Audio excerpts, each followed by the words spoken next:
মুসলমান মুসলমান কথাটি শুনলে মনে হয় বস্তি থেকে উঠে আসা মানুষজন। মুসলমান কথাটি শুনলে মনে হয় অশিক্ষিত, নোংরা, অভদ্র। মুসলমান মানে জিহাদি, জঙ্গি। মুসলমান মানে মৌলবাদী, টেররিস্ট।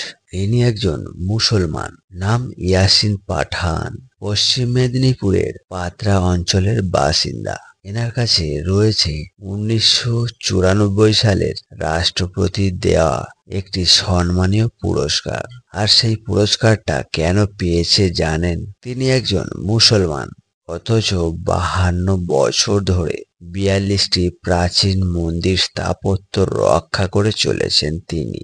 সোশ্যাল মিডিয়ায় তিনি একটি পোস্ট করেছেন, তাতে তিনি লিখেছেন, এই মন্দিরগুলো রক্ষা করে তিনি ভুল করেছেন, ক্ষমা করো ঈশ্বর আল্লাহ।